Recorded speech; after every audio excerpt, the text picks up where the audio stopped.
Hello fellow hunters, this is Arizmendi, and welcome to my Monster Hunter World Weapon Skill Guide series.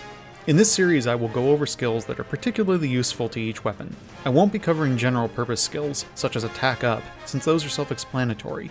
My goal is to provide guidance to hunters just entering high rank or hitting the endgame who are looking for either more options in their armor sets or just a different way to play.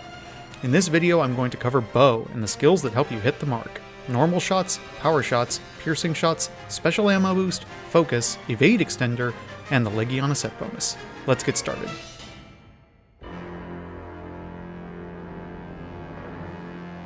Focus. I want to start here because I was surprised by what I found out about this skill. On the surface it looks like a skill that would benefit Dragon Piercer a great deal. Surprisingly enough, this skill does not reduce the charge animation for Dragon Piercer at all. This is a case of a picture being worth 1,000 words, so I've put all three ranks of the skill side by side for comparison. Going left to right, top to bottom, is without the skill all the way up to max rank.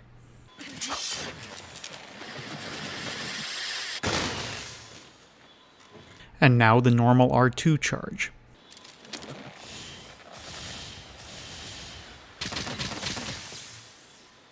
Now while Dragon Piercer itself isn't affected, your ability to charge up to max charge Dragon Piercer is.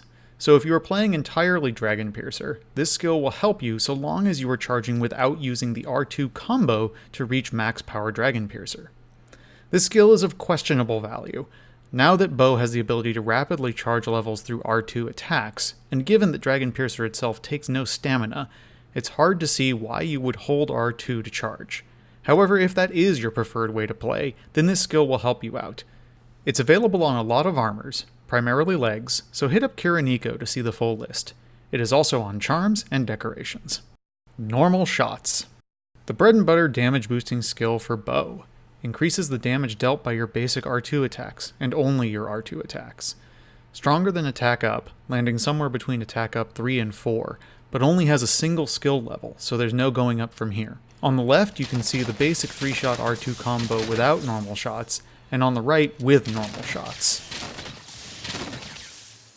This may not seem like much, but add it up over the course of a hunt and all the R2 shots you'll be making, and this is quite a bit of damage.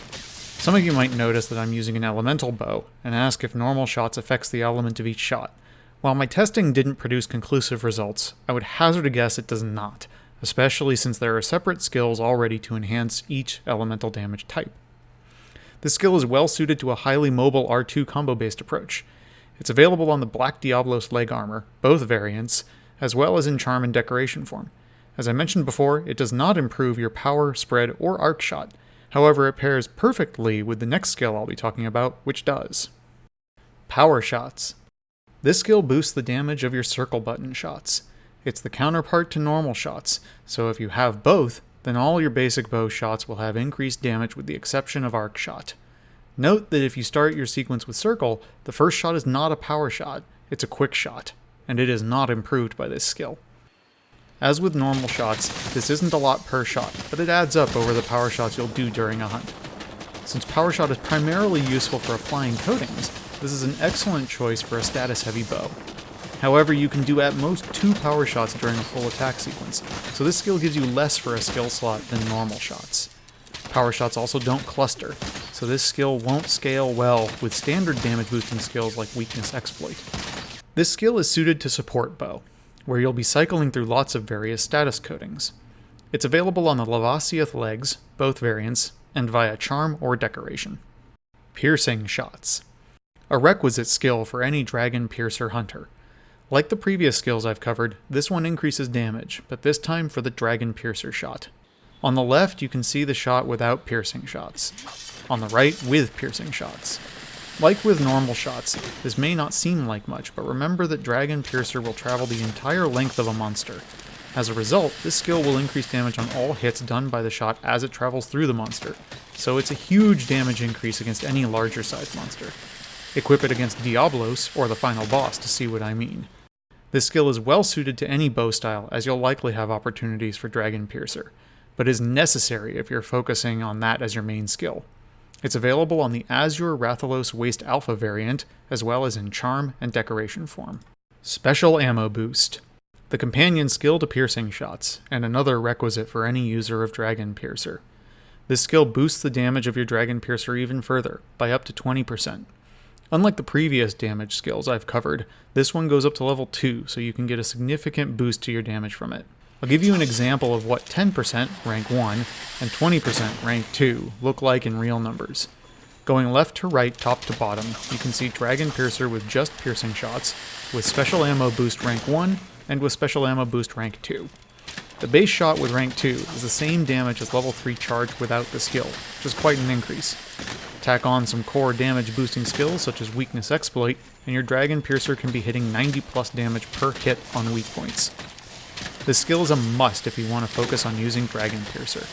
If your style is more R2 combo, then the benefit is diminished, but as it only takes 2 ranks, it may be worth acquiring via decorations in your setup.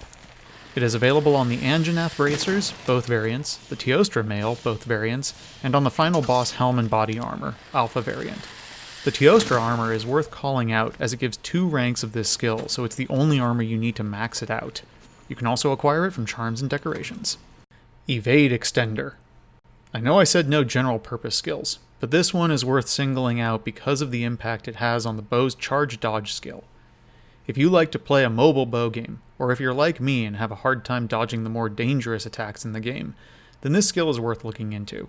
Rather than break down each level of the skill, what you're seeing is a comparison of without the skill and with max skill. It removes an entire dodge needed to go from the bomb to the mushroom wall in the training area. If we say that distance is 10 meters, this gives us a whopping 32% distance increase on charge dodge. If you're in need of a defensive skill option that also benefits one of your core abilities, look no further than Evade Extender. It's available on the Kadachi Vambraces, both variants, the Wrath Heart Helm, both variants, the Kushala Waist Alpha, and the Kushala Legs, both variants. Kushala Legs are worth noting as they give 2 points to this skill, as do the Kadachi Vambraces Alpha. It also comes in charm and decoration form. Legiana. Last but certainly not least is the fantastic Legiana 4-piece armor set bonus.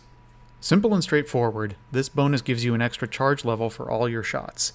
This means your standard R2 combo can now go up to 4 shots, and your power, spread, arc, and Dragon Piercer shots can all hit level 4 as well. If you enjoy chaining together various charge dodges and shots, then you absolutely must try this set to see how it helps your playstyle. If you're spamming Dragon Piercer, then this set probably isn't what you want, but since Dragon Piercer doesn't work well on all monsters, it's good to have it around. This is my personal favorite, as I enjoy a high mobility approach with the bow, and this is designed to support that. On the left, you can see the 4th charge level with no shot skills, and on the right with normal shots. I've also included Dragon Piercer at all levels to give a comparison there too. As with all bow damage, it's not about the individual shot numbers, it's about how they scale as you go up charges, and this adds a lot to that.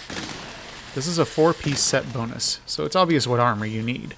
Instead of listing that out, I'll mention some good 5th armor pieces to pair with it for added effect. If you toss in the Kushala Legs, this will net you Evade Extender 3, which I just went over. Bonus points since the Legiana set also gives you Evade Window 3 out of the box, so go with this option if you need a bit more help surviving. Teostra Mail and a Charm or Decoration will net you Weakness Exploit 3, which will definitely help your R2 combo. Black Diablos Legs will give you normal shots, thus freeing your Charm or Decoration slot for other things. To close out, I'd like to give my personal choices for these skills. Since I don't enjoy the Dragon Piercer spam approach to bow, I run the Legiana 4 set with normal shots and Evade Extender for more dangerous hunts, and I swap Evade Extender for attack up on less dangerous hunts. This is primarily due to a lack of Weakness Exploit decorations, which would be my top choice along with Legiana 4-piece, normal shots, and special ammo boost. I like piercing shots, but it's weaker than special ammo boost, so I prioritize it lower.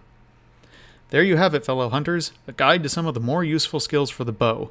Please like and subscribe if you found this helpful, and leave feedback, questions, or requests in the comments below. Happy hunting!